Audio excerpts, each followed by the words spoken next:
Greetings from Helsinki. This is the live chat, a brief live chat to to answer the questions that I received so far in my last short video. Welcome everyone.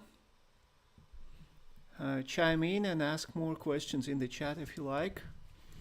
The first question I have is from Tiago. I hope I'm pronouncing your name correctly. Thank you. You asked a whole bunch of questions. I'm going to answer them one by one. So the first, not even one question, but the first bundle of questions is, are Orthodox monastery vocations growing or shrinking? How many people are becoming monks or nuns? This is a great question. It's a very difficult one. It's a complicated one, multi-layered.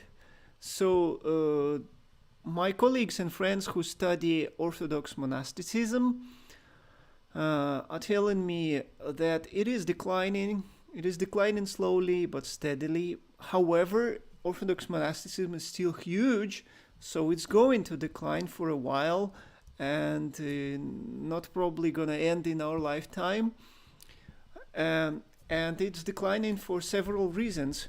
First, that the monasteries, most of monasteries are quite poor. There are, however, exemplary monasteries that are very profitable for the church because of the lots of tourists, because of the activities they are engaged in that could be very profitable, and so on and so forth. However, there are monasteries in distant areas, in distant locations that are quite marginal and they barely survive. And the waves of survival for monasteries are also different depending on sex. So for male monasteries it's kind of easier because most of male monks can be priests at the same time, and they can serve in churches, in different churches. They can perform different church services, which are usually compensated. So it's a good source of income for a monastery. And as for female monasteries, they don't have this option, so they are usually just involved in vegetable gardens and different crops and much of manual labor. However, you would say that it's a material side of monasticism, so there is a spiritual side. People go there to devote their life to God, to devote their life to prayer and to service.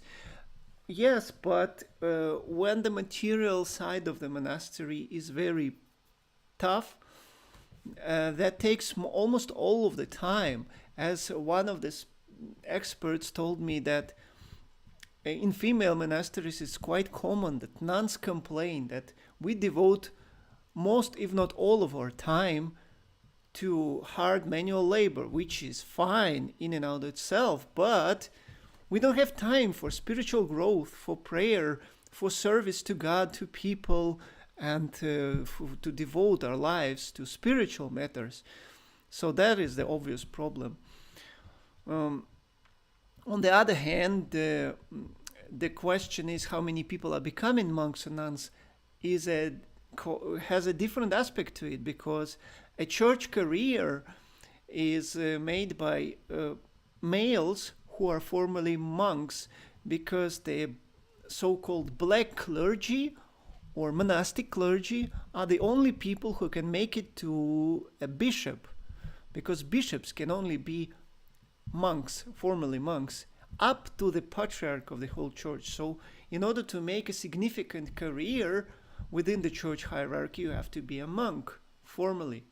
So that's a different aspect of that thing also. And you are asking how many. So if you expect me to give you any numbers, again, I cannot, because the church statistics is quite tricky, and it's either non-existent or quite problematic. And nobody can give you precise numbers because nobody collects them and nobody knows the criteria, nobody knows the methodology how to collect it. And if even those who have access to statistics do not want to share it because it may damage the image of the church and the narrative that it is like a a universal church for all Russians and so on and so forth. So it is so problematic. Next question from the same user, Tiago. Are church employees paid by the church or by the state? They are paid by the church. The church pays their salaries because formally, according to the constitution, the church is separate from the state. Russia is secular according to the constitution. Whether it is violated or not, you can judge. Of course, it is violated a lot.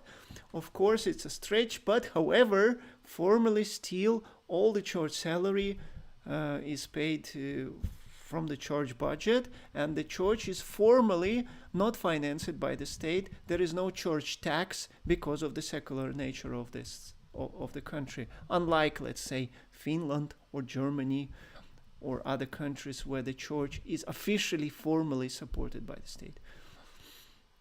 Next question: what sorts of foreign contacts are allowed for Russian Baptists and other non-Orthodox denominations? It's a very good question. Formally again, Russia, and legally, Russia is a democratic state. And you may laugh, you may not, but it is according to the constitution and according to the laws. So all kinds of contacts are allowed, because the question is whether they're allowed or not. But everybody knows nowadays in Russia that there are consequences for everything, for exercising certain options or even rights that are in the law. And the foreign contacts is one of the most dangerous things, apart from maybe open crimes, right?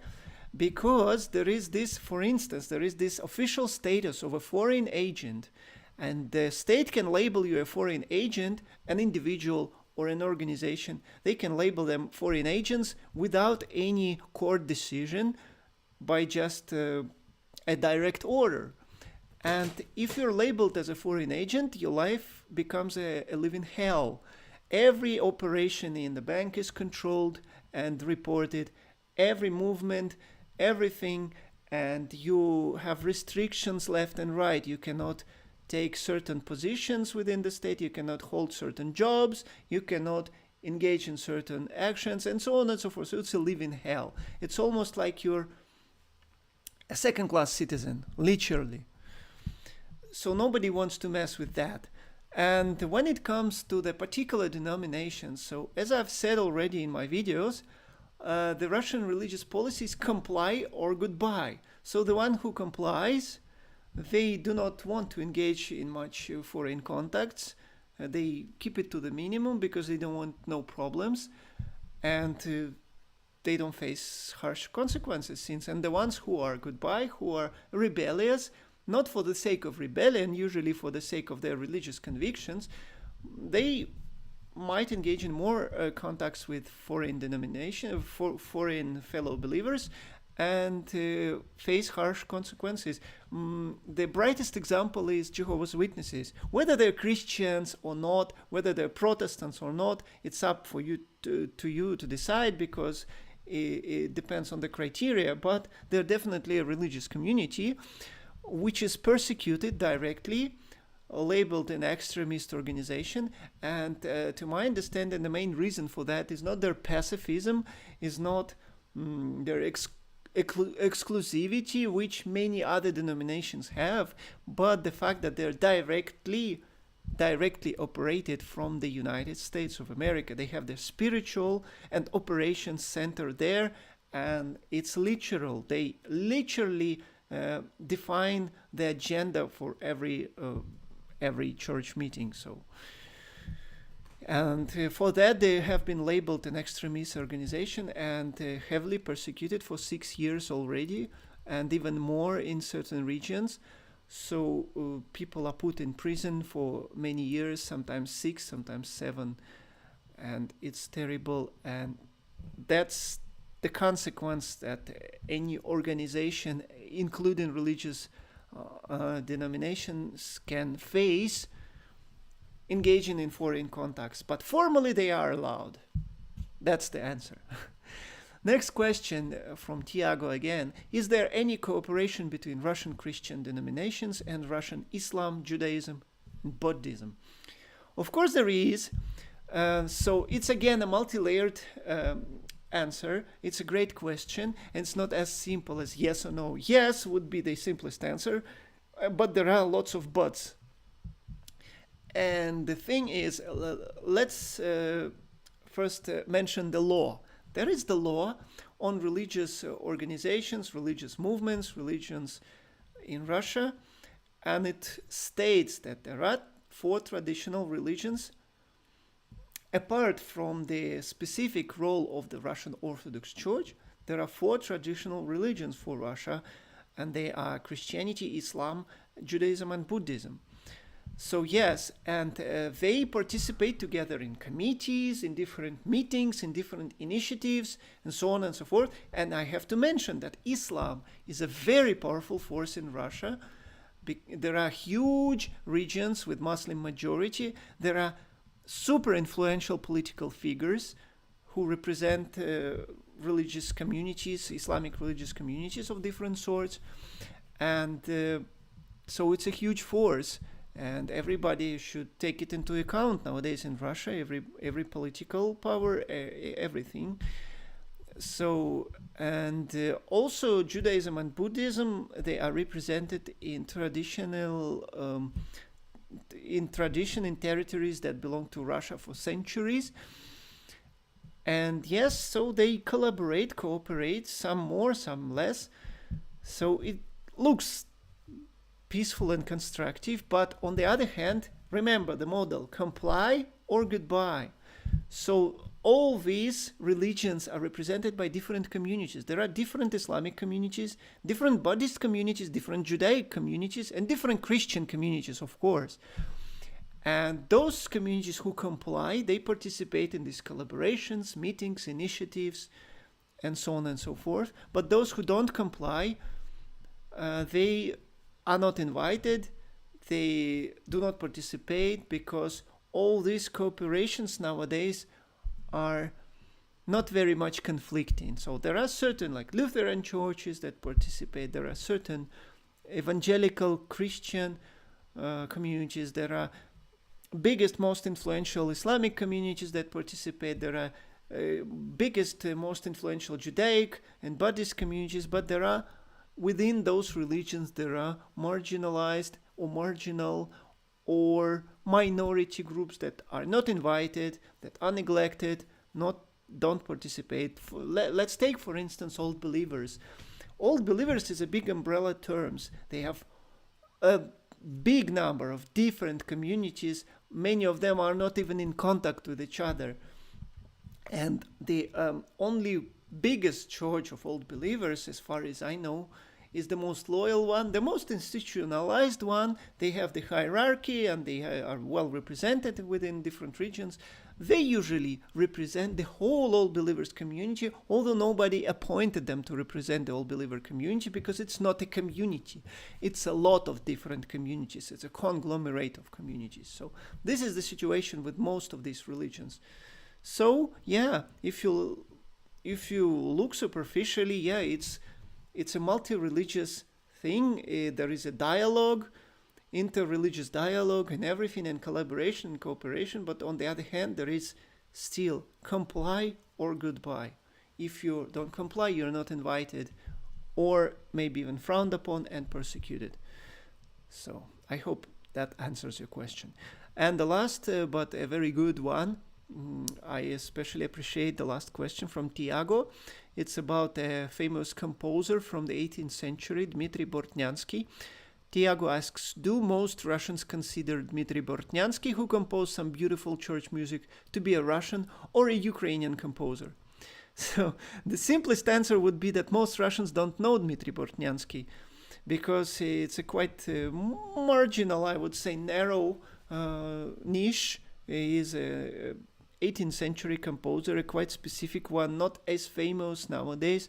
So most Russians don't know him, but those who do know him, usually, yes, they would consider him a Russian composer, because there is this trend whenever something is great and leaves a great legacy, and it is connected to the Russian state, whatever it was it the Russian Empire, a Soviet Union, a modern day Russia, or a conglomerate of different lands that is loosely called Russia or Rus.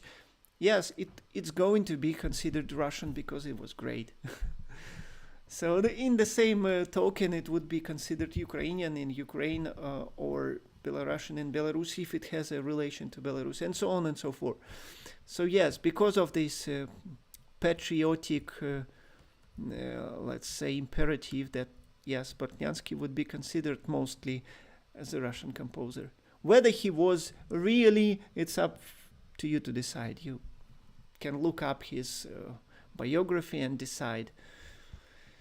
Because it's a very tough question, and I'm not competent to say whether to me he would be a Russian or Ukrainian composer. He was a great composer of the 18th century. Next, the question from Benevenuto. Will the Russian Orthodox Church's support of the government damage its integrity with the people in the long run? Well, yes and no.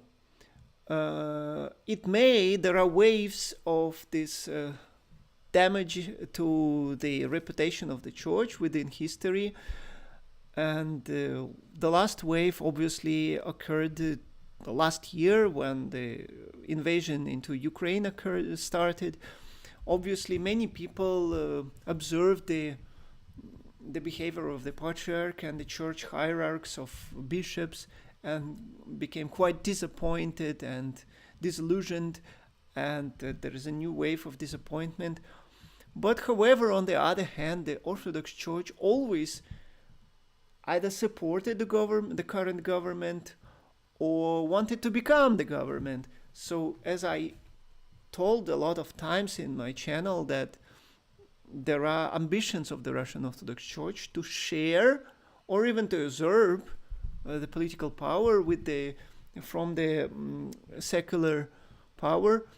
So there was never really a big struggle, because almost always the secular powers took over. There were a couple of occasions which I described in the 17th century when the church patriarchs co-ruled with the czars, but it didn't last. And there were specific circumstances. For instance, one of the patriarch, Filaret, was a biological father of the Tsar. So, of course, that would change the dynamic. But in other circumstances, no, the secular state always prevailed, and the church more or less supported, with certain notable exceptions and rebellions here and there and everywhere. But the trend is the church always kind of supported. And there is the narrative that the current church is the KGB church. So it was created by Stalin in 1940s, because he almost totally destroyed the church that existed before. And then he recreated the new one and put it under total state control. I'm not saying that I 100% share this narrative, but the narrative exists and is quite popular, and all the bishops are state controlled still up to this day. And since this is a state church, this is a puppet church, and so on and so forth. So the damage to the trustworthiness and integrity has been already done, and maybe it's going to be more, or maybe it's going to be less, but it's already quite significant. So we won't see the reputation destroyed significantly more. So there is a group of people that's going to trust the church anyways, and there is a group of people who does not trust it already. And it's gonna fluctuate more or less, but the balance and the dynamic will probably remain. So I don't think the damage to the reputation of the church will be more significant than it has been with the start of the Ukrainian war. But maybe something happen again, and they lose some part of the congregation and support again, but it's not gonna be that significant. And it hasn't been significant last year. It's been vocal, but not a big number of people. So I'm checking the chat, and since there are no questions anymore, we can conclude this short meeting. Thank you for the questions. Thank you for listening. Greetings from Helsinki. Take care, you all, and goodbye.